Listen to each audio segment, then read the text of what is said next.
They say true love shows in actions, but no one tells you what it feels like when the actions are real, just not for you. That's where my story begins on the night of our anniversary dinner. I wore the dress he once called unforgettable, hid a pregnancy test in his gift box, and waited, but he never came home. Instead, my phone buzzed with a photo. No message, no name, just a photo of my husband smiling at another woman holding her wrist like it meant something. And on that wrist, a pink diamond bracelet, the same one he swore he couldn't afford. The one I thought was meant for me. Who sent the photo?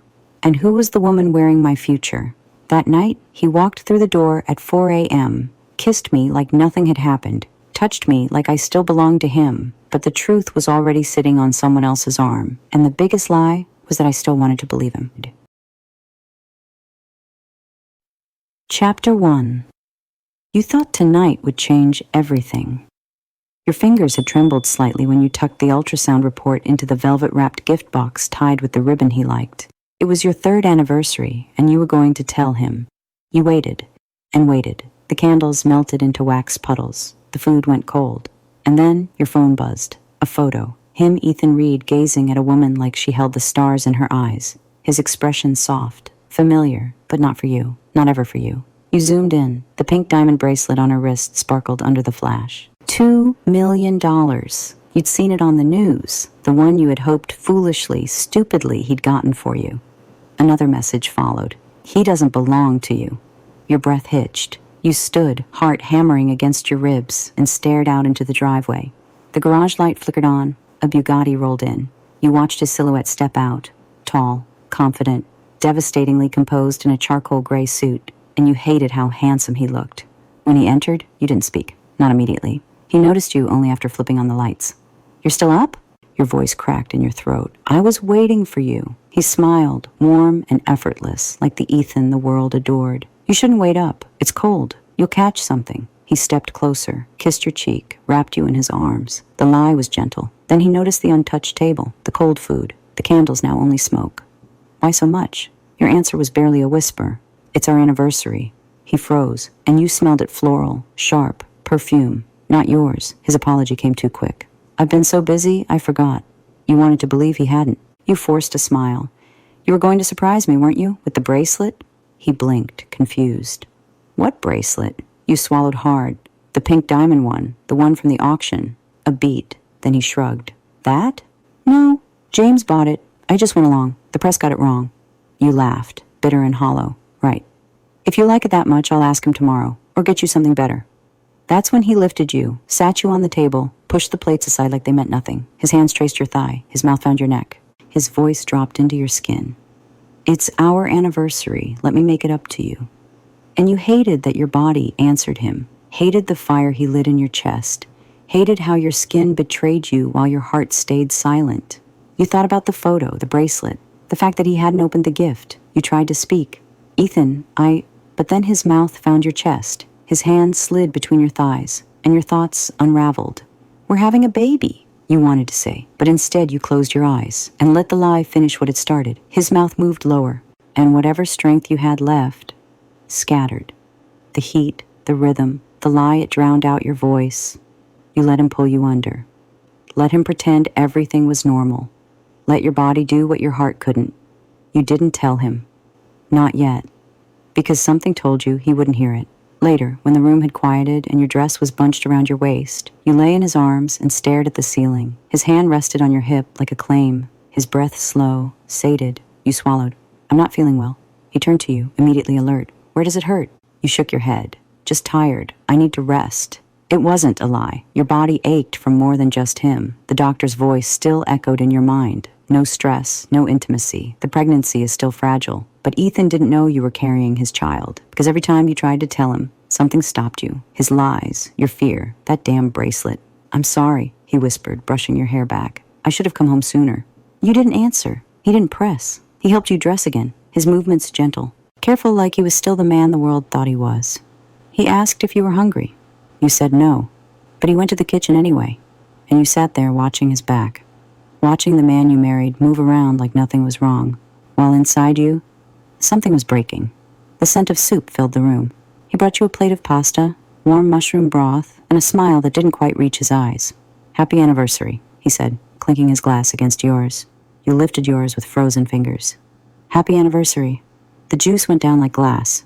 You tried to talk, tried to bring up the photo, the woman, the message, but every time your mouth opened, his charm filled the space between you. He made it feel so normal, so easy to pretend, and maybe you were good at pretending, but the ache didn't go away. You stared at him, this man who said he loved you, who'd held another woman's wrist while the world snapped photos. That bracelet haunted you. The way she wore it, the way he looked at her, that wasn't a stranger. You didn't say a word as you cleared the dishes. In the bedroom, he came up behind you, wrapped his arms around you again, whispered against your neck, "It's still our anniversary." You flinched, just slightly. His hand moved over your stomach, and you almost told him. Almost. But then he stepped back. "You're tired tonight. I'll let you rest." He disappeared into the bathroom. You picked up your phone, opened the photo again, stared at that blurry face, that sharp bracelet, wondered who sent it, wondered why, wondered if you already knew the answer. You lay beside him that night. But you didn't sleep. Not a minute. Because once the seed of doubt takes root, no dream is strong enough to hold it back. And as the moonlight crept across your sheets, you placed your hand over your belly and whispered the secret he didn't know yet. You were carrying his child, but tonight, all you could feel was alone. Chapter 2. My husband might be cheating. You couldn't look at him the same way. Not after the bracelet, not after the photo, not after the way your name tasted so casual in his mouth. Like love wasn't supposed to burn when it touched skin. His breath was hot against your collarbone, his mouth leaving trails of crimson across your chest. He moaned something low. "Babe, you're so passionate," and all you could do was close your eyes and pretend that warmth wasn't warping into shame. "Emma, you're so beautiful." He peeled away the last layer of your clothing with a gaze that almost convinced you it was real. Almost. You hated that your body still reacted, hated how exposed you were laid bare across the dining table like a meal, not a person. But when his tongue pushed past your lips and his hands roamed your body like a script he'd memorized, you knew this wasn't about connection. This was erasure. You froze, grabbed his arm, shook your head. "I'm not feeling well. We need to stop." He blinked, startled, then softened. "Where does it hurt?" His fingers brushed your cheek and you almost told him. "The baby, Ethan. I'm pregnant. We shouldn't be doing this." But your mouth betrayed you. Again. "Just tired," you whispered. "I need to rest." You didn't want to say it until you were sure. Sure he deserved to hear it. Sure he wasn't lying about that bracelet. Because if he was, if that woman in the photo meant something more, then he didn't deserve this child. Not a heartbeat of it. He nodded like he understood. Dressed you gently, like he was still the man you'd married, lifted you like glass and carried you to a chair. "You must be starving. You waited all night."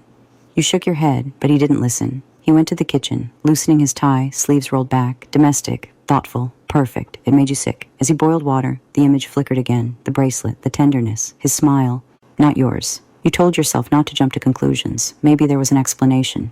Maybe the truth wasn't what it looked like. But your hands were still shaking when he brought over the soup.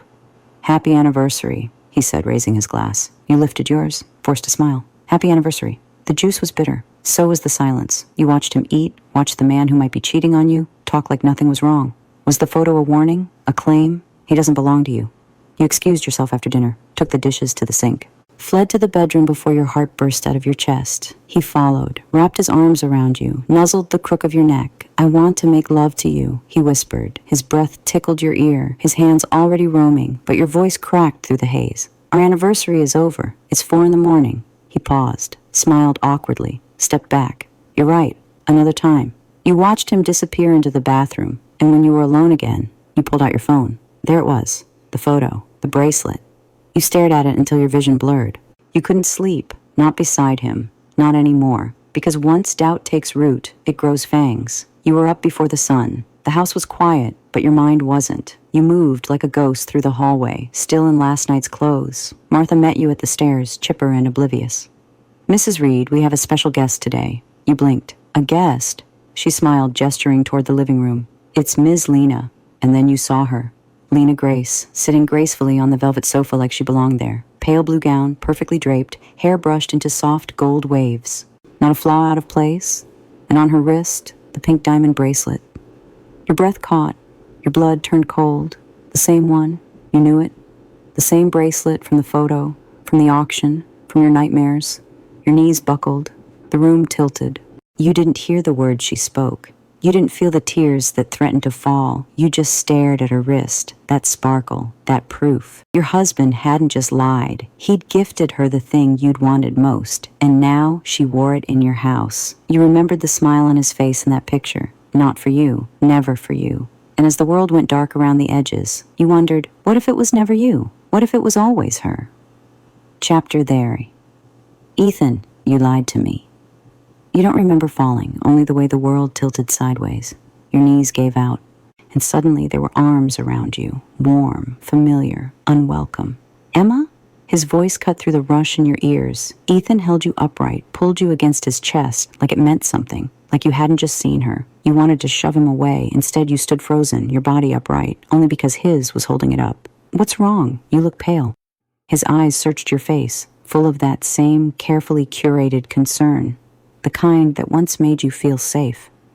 Now it made you feel sick. I'm fine. You pulled in a breath that barely settled. Lena is here. I should greet her. You forced your lips into a smile you didn't feel, because that's what wives do. Pretend, for the sake of appearances, for the sake of the man. You don't look well, he murmured. Why don't you rest? I'll go instead. He motioned to Martha. Call the doctor. Your stomach twisted. No. You said, sharper than intended. Don't call anyone. I'm fine. But you weren't, and you couldn't stay still. Your feet were already moving toward the living room. You needed to see it for yourself. You needed proof. You found him there, kneeling in front of her. His hand was on her ankle, gently circling it, as if she were made of porcelain, and he was the only one allowed to touch her. Does it still hurt? He asked, his voice low and soft. Lena smiled at him, radiant and infuriating. It's much better now. You're pretty good at this. It hit you like a slap. He didn't see you standing in the doorway. Not at first, but she did. She saw you, and she pushed him away with a demure smile. Emma, you're here. I twisted my ankle earlier. Ethan was just helping. Helping. That word rattled inside your chest like broken glass. Ethan turned then. You saw it just for a second. That flicker of panic. Then it was gone. She hurt her foot, he said quickly. Don't get the wrong idea. I haven't said anything, you replied, your voice colder than intended. Why would I get the wrong idea? She's your stepsister. Of course you'd help her. He froze. Lena lowered her gaze, suddenly small and sweet. Ethan sighed. Be more careful next time, Lena. How do you even manage to twist your ankle walking? Sorry, she mumbled, shrinking under his scolding. It won't happen again. You're always like this, he added, smiling at her with tired affection. A child, no matter your age. Then he turned back to you, reached for your hand. You're not well. Come sit. You let him touch you, just long enough to remember how it used to feel. Then you pulled away. I'm fine. It's not every day Lena visits. He didn't answer, but you weren't looking at him anymore. Your eyes were locked on the bracelet. That bracelet, the one worth $2 million, the one that was supposed to be yours, the one from the photo. You let your voice drift casually into the air. That bracelet is stunning, Lena. I saw it in the news, the auction. $2 million, right? Ethan stiffened, but Lena smiled sweetly. Ethan bought it. It was meant for you, Emma. She slid it off her wrist slowly, like a peace offering. I shouldn't have accepted it. You seemed to like it, so here. She placed it in your palm, light, cold, final. But when your eyes met hers, the softness slipped, just for a second. You saw it the spark of satisfaction, as if she'd won something, as if she'd kept something. You stared down at the diamond, at the gift that wasn't yours, at the proof, and you couldn't speak. Emma, Ethan said gently, stepping toward you. Do you like it? Let me... You pulled back before he could finish. Your voice was flat. There's no need. You turned and walked away. You didn't run, but it felt like fleeing. The walls pressed in as you climbed the stairs, every step a scream you didn't voice. What were they to each other? What were you to him? You didn't want the answer. You just needed to breathe. But you didn't make it to the bed. Ethan caught up to you at the top of the stairs, his hand wrapped around your wrist and pinned you to the wall. Emma, are you upset? You laughed. Bitter, quiet, sharp. Shouldn't I be? He flinched. You stared at him, at the man who once made you believe you were the only one. You've been lying to me. The words hit the air like shrapnel. That bracelet, you bought it, and you gave it to her, not me. You could barely get the rest out. Your throat tightened, your chest burned. Your eyes blurred. What am I to you? And when he didn't answer, you already knew. Chapter 4. You are my only wife. You didn't mean to break, but something inside you did snapped loud and sudden when you asked him that question, and he gave you silence in return. And maybe it shocked him too, because the next moment Ethan was pulling you into his arms, kissing your cheeks with a desperation that almost looked like love. "You're my wife, Emma," he murmured. "You're my only wife." But the words didn't stick, not after everything. "You lied to me," you said, voice cracking. "You lied." Ethan, your throat burned. You tried to keep it together, tried not to cry. You wanted so badly to believe him. But honesty was the one thing your marriage couldn't afford to lose. And he'd taken it without flinching. If there was nothing between him and Lena, why did he hide it? Why the photo? Why the bracelet? Why the look in her eyes? "I'm sorry," he said, voice rough with regret. His head dropped low. "I didn't want to hurt you. I thought you'd misunderstand." He didn't even try to deny it. "She went through something divorced. I only wanted to comfort her. The bracelet, it wasn't what you'd think. I see her as family, that's all." You stared at him, at the man who once made you feel safe. Now every sentence he spoke felt like stepping on ice, thin and cracking. But your gut knew what your heart didn't want to admit. That living room wasn't familial. That kneeling, that touch. Those eyes, they weren't brotherly. They were something else.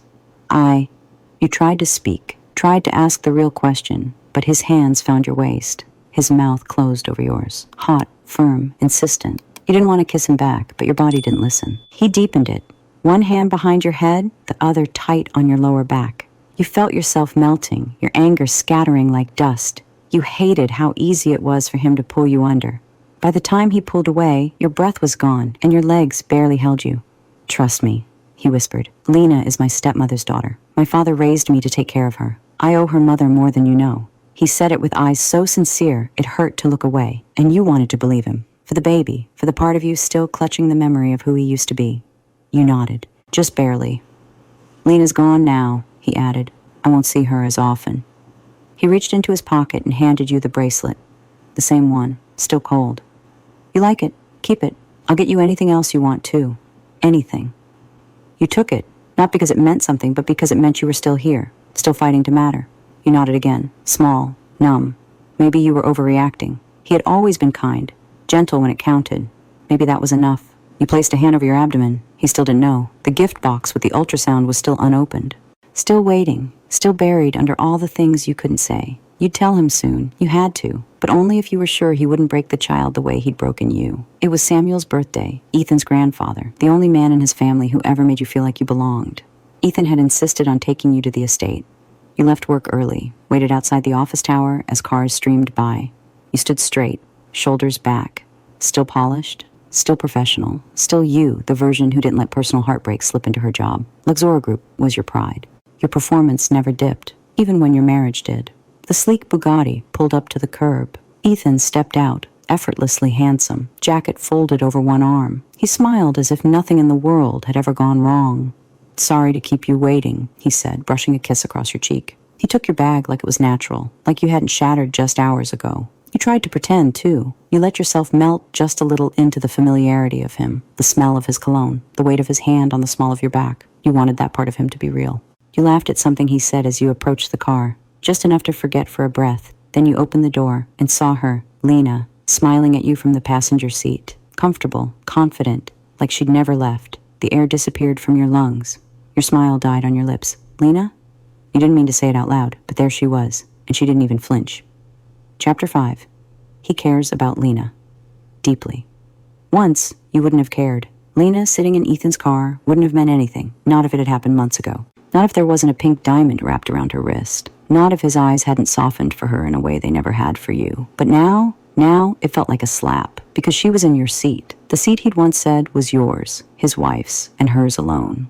She turned to you with a smile so light it nearly floated. "My car had some trouble. Ethan offered to drive me to Grandpa's party. I'm sure you don't mind, do you, Emma?" You opened your mouth. You wanted to say yes. To say, "Get out." To say, "Why are you still here?" But you said nothing. Because if you admitted it, if you showed the slightest crack, you'd look small, jealous, insecure, and she knew that. She was counting on it.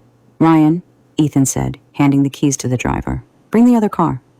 He reached for your hand, led you to the back seat like nothing was wrong, like everything was still normal, like Lena wasn't sitting up front, smiling at him like she belonged there. The car pulled out of the driveway. Ethan's fingers threaded through yours. You didn't speak, neither did he, but Lena did. She turned slightly in her seat, her tone airy.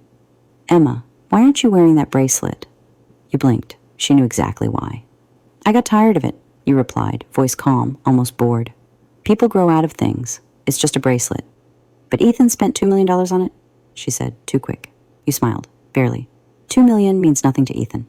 A small amount, he echoed beside you, like a reflex. Next time, I'll get you something better. Lena laughed. Rumors say Ethan spoils his wife like a queen. Looks like they're true.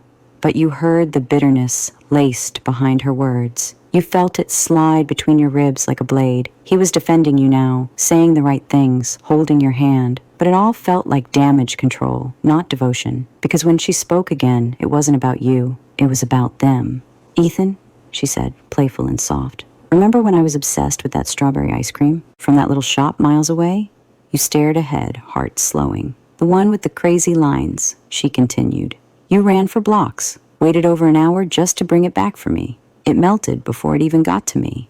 She giggled, and to your horror, he laughed too, just for a second. But it was enough. The sound gutted you, because he had never done that for you. You had never been the girl worth running blocks for, never been the kind of memory he held with fondness. You were the present, the obligation, the wife. Lena was the story. Your fingers tensed inside his grip.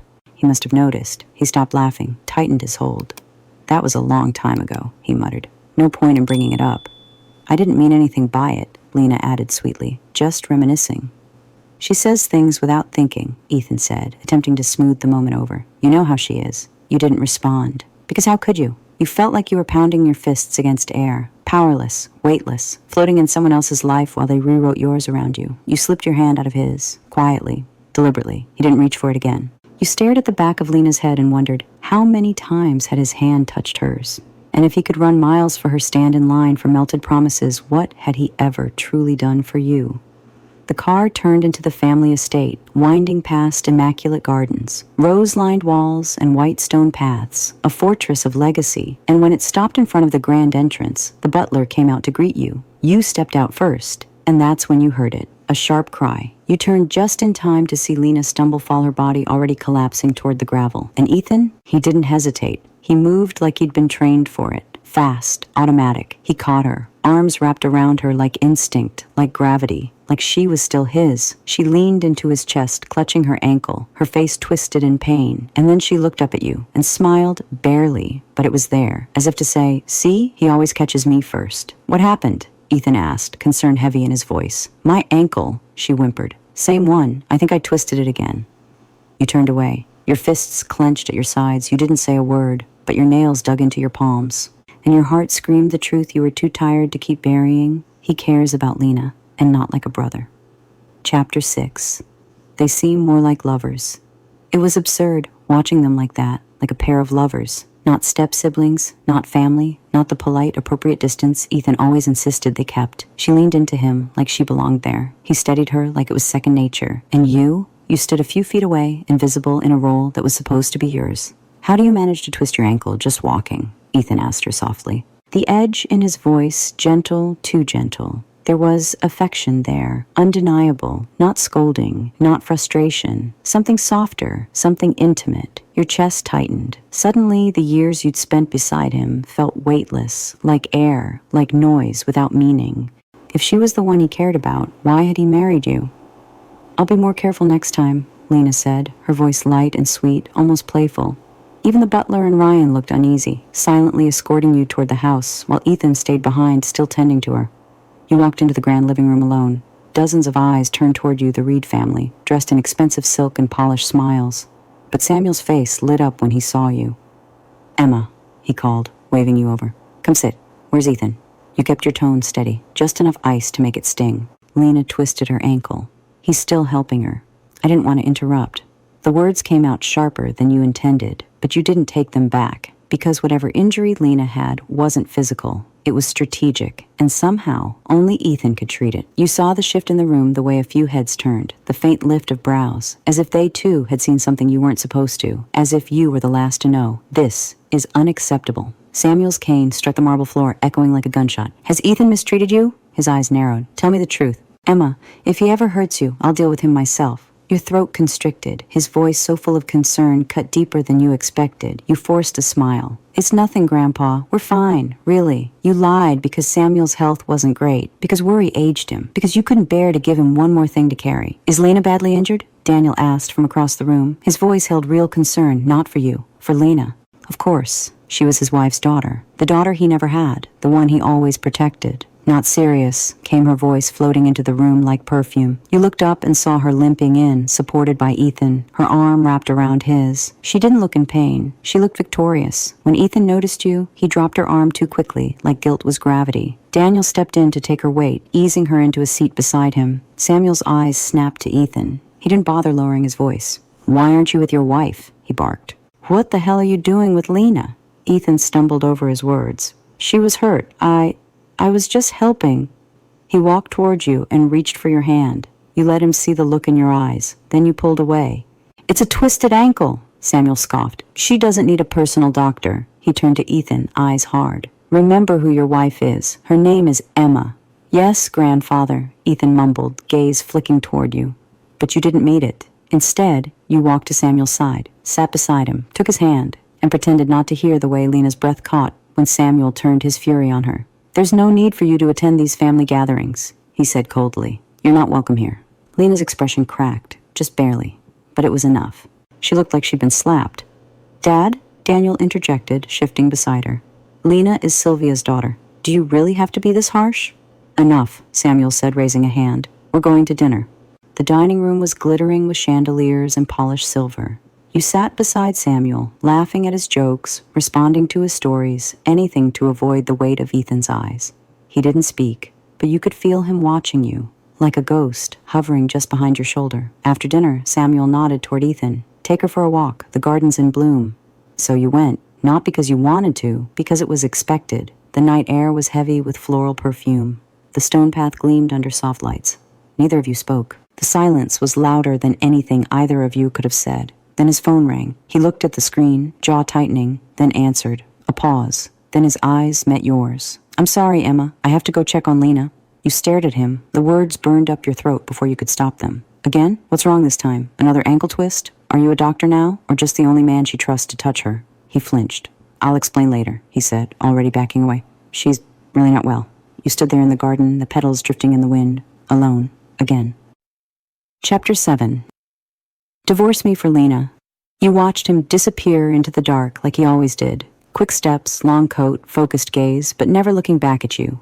You didn't cry at first. You waited until the door closed, until the path was empty, until you were alone in that garden full of lights and strangers and someone else's birthday. Then the tears came fast, violent, ugly. You gasped for air as they poured from you like you'd held them back for years. Maybe you had. How many times had he left you like this, even on your wedding night? You still didn't know where he'd gone then. He'd never told you. He never explained. And now, you were beginning to wonder if it had always been about her. If Lena had always come first. The memory bit into you harder than the cold air. Your lips trembled, and your body did too, until the ache in your abdomen rose like a tide. You staggered back a step, then another. A sharp cramp clawed through your stomach. You gasped and clutched at your lower belly. The baby, your baby, his baby. You dropped to your knees, hands trembling as you whispered, "I'm sorry." You pressed a palm over your belly. "You might grow up without a father." Your voice cracked. "If he chooses her, if he leaves us, I'll raise you on my own." You meant it. But then another thought slammed into you. What if that wasn't fair? What kind of life could you give this child alone?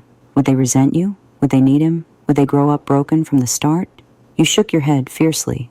No, the baby wasn't even 2 months old, and already you were in love. Already, your bond was stronger than your pain. You wiped your face, stood slowly, pretended you were fine. You walked toward the house like you weren't breaking apart, one foot after another on the dimly lit path. But fate never lets you walk away clean. Your foot caught on a loose stone. You stumbled and then collapsed hard to the ground, all breath punched from your lungs. A second of silence, then pain, blinding, unbearable pain. It tore through your abdomen like fire, sharp and cold and wet all at once. You couldn't move. Your first thought wasn't for yourself. It was for the baby. No, please. You clawed for your phone with shaking fingers and dialed Ethan, once, twice, again. Voicemail. He doesn't know, you thought. He doesn't even know I'm pregnant. And still, he didn't answer. You knew where he was, with her.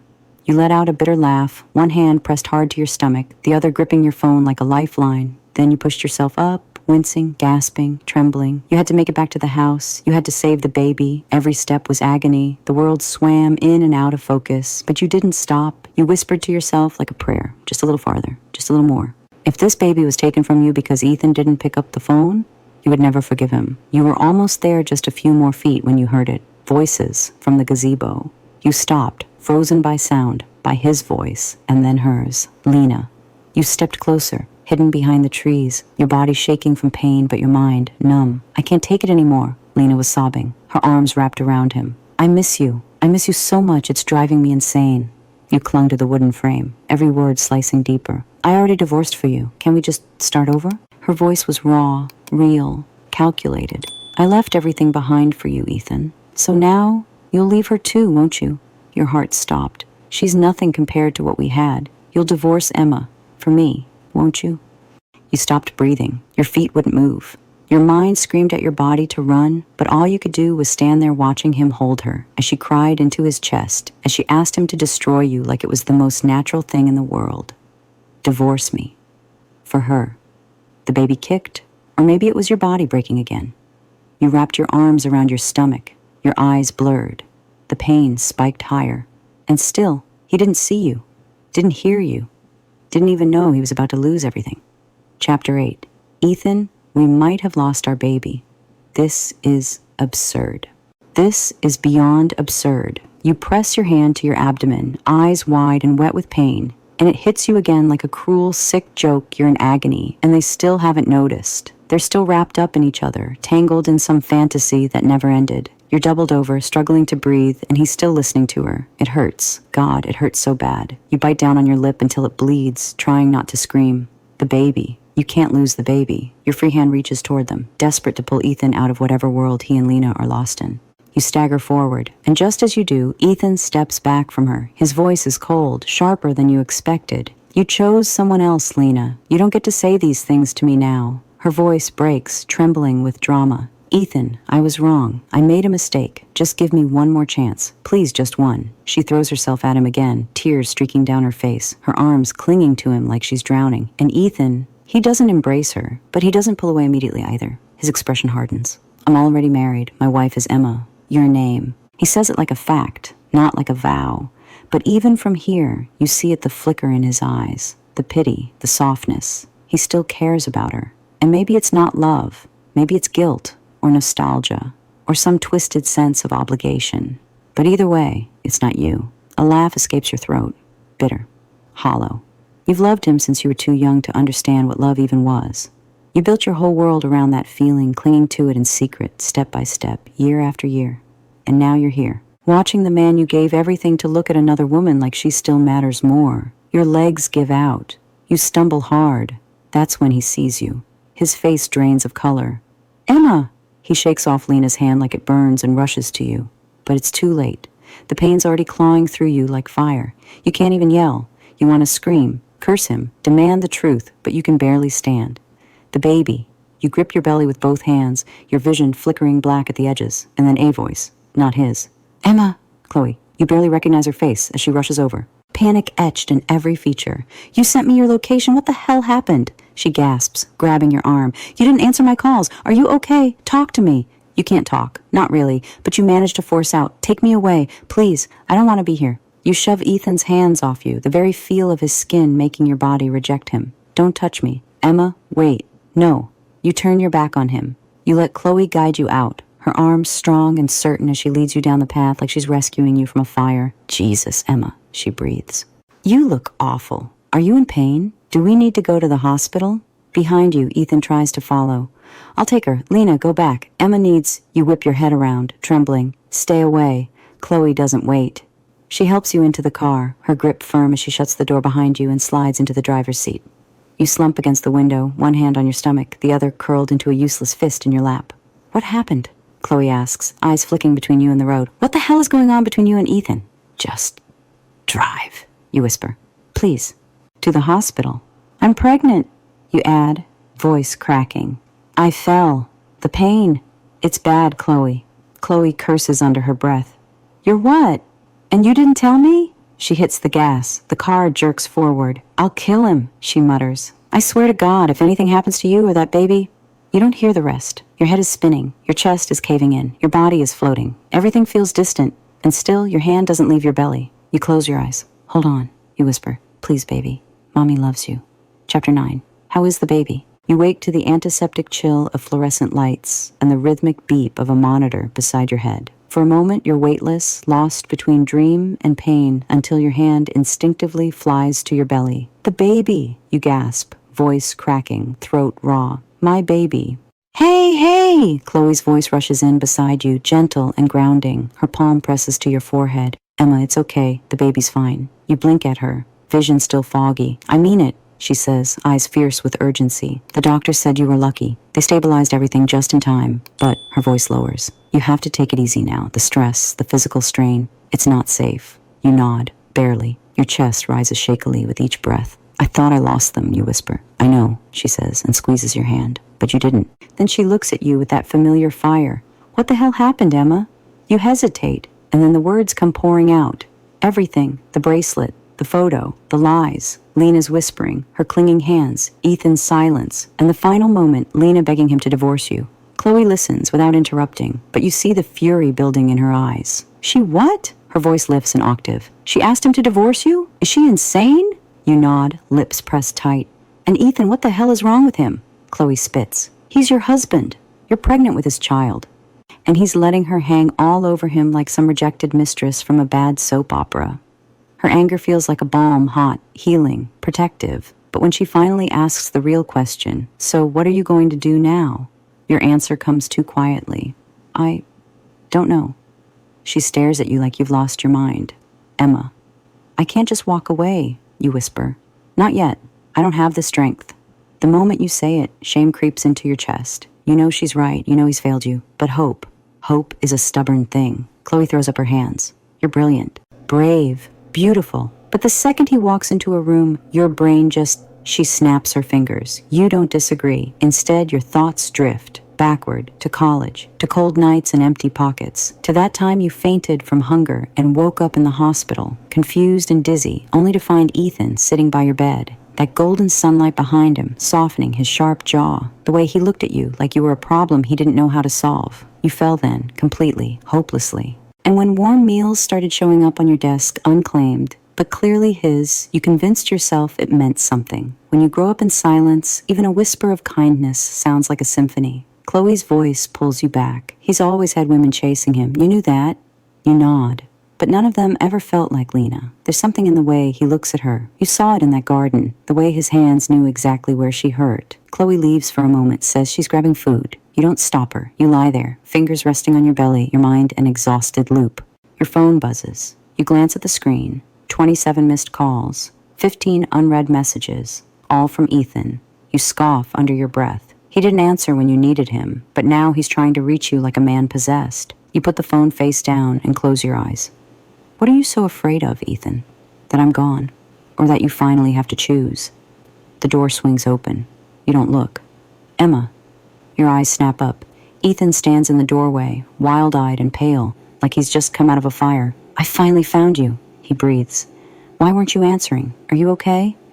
You don't speak. He rushes to your bedside and grabs your hand. You pull it away, slowly. The silence stretches like a knife between you. Then finally your voice breaks through low, firm, steady. What's really going on between you and Lena? He freezes. You watch him search for an answer, and then, we almost got together once. You blink. The words hit you like glass. What? He looks down. In the past. Before you. It was complicated. Your chest tightens. You dated her? He hesitates. And that pause says everything. Lena, his stepsister. You feel the room tilt again. Your voice is quiet but sharp. And you didn't think that was something I should know? He says nothing, because there's no good answer to that question. Chapter 10, I am willing to divorce. Yes, he finally says. And just like that, your world goes silent. You don't move, don't breathe. Just sit there in that hospital bed, staring at the man who once meant everything. Yes, he repeats, softer. Lena and I it was in college. The air around you thickens. Your hands tremble. You swallow hard. College? He nods. You feel it before the memory even hits. That sharp twist in your chest. Back then, he was the senior everyone adored. Brilliant, untouchable. And you quiet, invisible, loved him from the shadows. You remember the whispers, the rumors, that he already liked someone. You never knew who. Now you do. It was Lena all along. The realization tastes like rust on your tongue. How do you even know that? He says, suddenly confused. I don't remember ever telling you about that time. You stare at him in disbelief. Ethan, we went to the same university. His mouth falls open slightly. Then he laughs, awkward and unsure. Right, I guess I forgot. That laugh. It hits harder than any slap, because while you were memorizing every detail of him, clinging to every glimpse, he didn't even remember you were there. All those years, all that love, you were invisible, and she was unforgettable. You try to breathe through the tightness in your throat. You look away, biting down on the pain until it tastes like steel. Then tell me, you say quietly. Our wedding night. Why did you leave?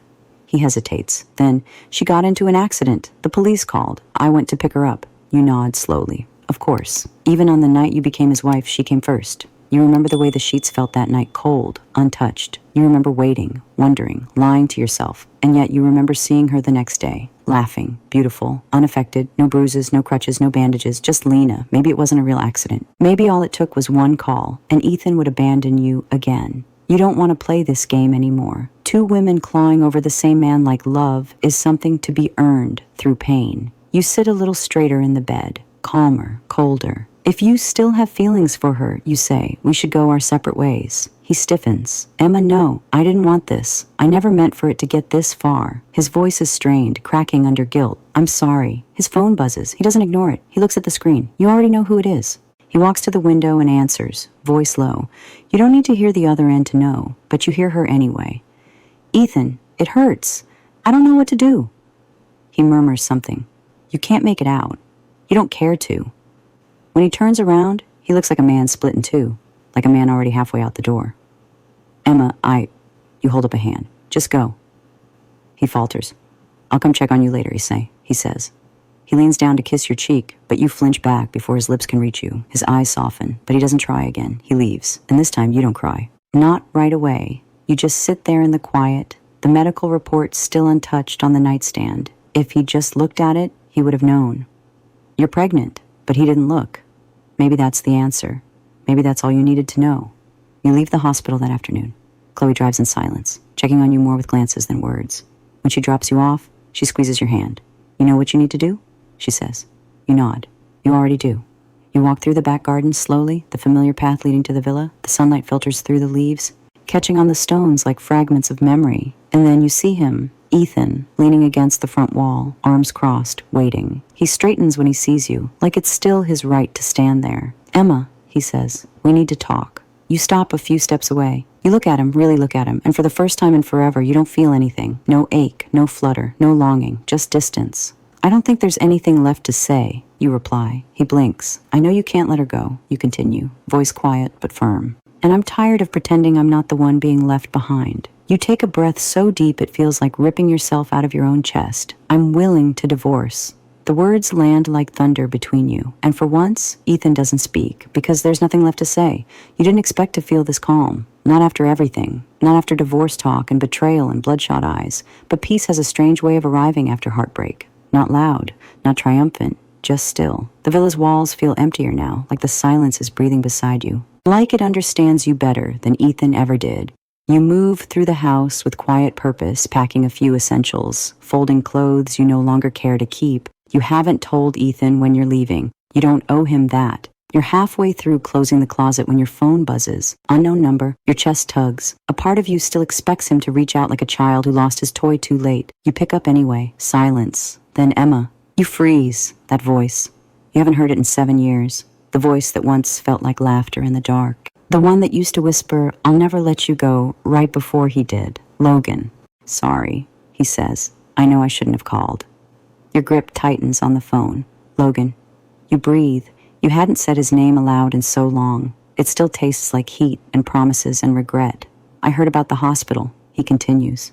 About you. Collapsing. Your blood runs cold. From who? Does it matter? His voice drops. That familiar, low rasp. I'm in town. Can we talk? No. That's what you should say. You haven't seen him since the day he left right after graduation, without a word. One plane ticket, one text, no explanation. And yet, yes, you say. You don't know why. You meet him at a quiet cafe across town. He's already there when you arrive, sitting by the window. Black coat, black coffee, black eyes still full of fire. Your heart doesn't skip, but it remembers. He stands when he sees you. Emma. You nod, keeping distance. You look the same. He doesn't smile. You don't. I've changed. I know. The silence between you is long, not awkward, not warm, just full. I heard you got married, he says eventually. I'm getting divorced. He flinches. Was it him? You don't answer. Instead, you look out the window. Watch the cars blur past like moments you missed. And then he says it. I still think about you. You turn your head slowly. I thought I was doing the right thing back then. He continues, his voice steady but haunted. Leaving, letting you go. But every version of life without you, I hated it. You don't respond, you can't. Because part of you wants to believe him, and another part knows better. I'm not asking to rewrite anything, he says. But if you need someone now, I'm here. And just like that, something shifts. The door opens behind you. The cafe bell jingles. You glance back and freeze. Ethan is standing at the entrance. He looks at Logan, then at you. And in that single moment, you realize he knows who Logan is. His jaw tightens. His eyes darken. And Logan, he just lifts his coffee, never looking away from Ethan, and says, "You're late." You barely had time to stand before Ethan crossed the cafe floor, his footsteps slow, controlled, dangerous. The tension cracked between them like glass. Neither man spoke, not yet. Then Logan stood too, meeting Ethan's stare with the calm of someone who'd waited a long time for this exact moment. No one moved. You looked from one to the other, your past and your present both staring like they were ready to burn the other down. And that's when Logan said it, loud, clear, meant for Ethan. She deserves better, and this time I won't walk away. Ethan's fist clenched at his side. You didn't breathe, because in that second you knew this wasn't over. It was just beginning.